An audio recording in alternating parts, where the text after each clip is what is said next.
வீரா serial எபிசோடுக்கான promo review தான் பார்க்க போகிறோம். அதுக்கு முன்னாடி மறக்காமல் லைக் அண்ட் சப்ஸ்கிரைப் பண்ணுங்கள். கடையில் ட்ரெஸ் எடுத்துகிட்டு ட்ரையல் ரூமில் மாற்றி பார்க்கலாம் அப்படின்னு பார்க்கும்போது அந்த புதுசாக கண்மணி வேலைக்கு சேர்த்து விட்டாங்க.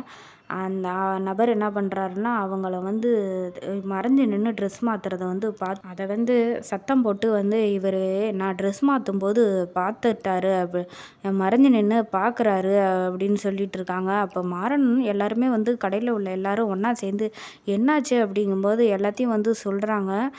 அப்போ மாறன் என்ன பண்ணுறாருன்னா டக்குன்னு கோவத்தில் பளிச்சு பளிச்சுன்னு அரைஞ்சிடுறாரு. பொறுக்கி நாயை லேடிஸ் ட்ரெஸ் மாற்றுறத பார்க்குற அப்படின்னு சொல்லிட்டு இதை கேட்ட வீரா ஓடி வராங்க.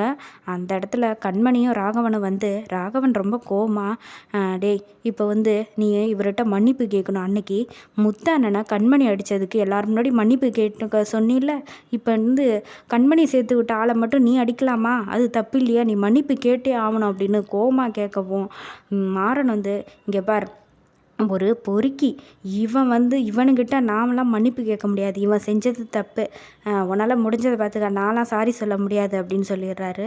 ராகவன் நீ கேட்டு தான் ஆகணும், இல்லைன்னு வச்சுக்க இங்கே நடக்கிறதே வேற என்னென்ன, உன்னால் முடிஞ்சது என்னவோ அதை பார்த்துக்க, உன் இஷ்டத்துக்கெல்லாம் நான் கேட்டு ஆடணும்னுலாம் நினைக்காத அப்படின்னு சொல்லிட்டு கோவமாக கிளம்பி மொட்டை மாடியில் போய் நின்றுடுறாரு வீரா.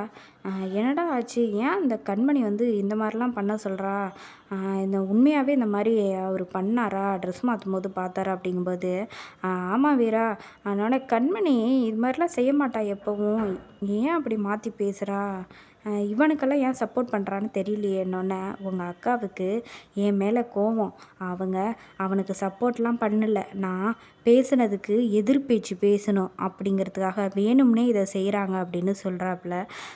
ஐயோ, ஒரு வேளை கண்மணி பண்ணுற ட்ராமாலாம் மாறனுக்கு தெரிஞ்சிருச்சு, ஒரு வேளை தெரிஞ்சிருச்சுன்னா அப்புறம் அவ்வளோதான் கண்மணி அப்படிங்கிற மாதிரி மனசில் வீரா யோசிச்சுக்கிட்டே இருக்காங்க.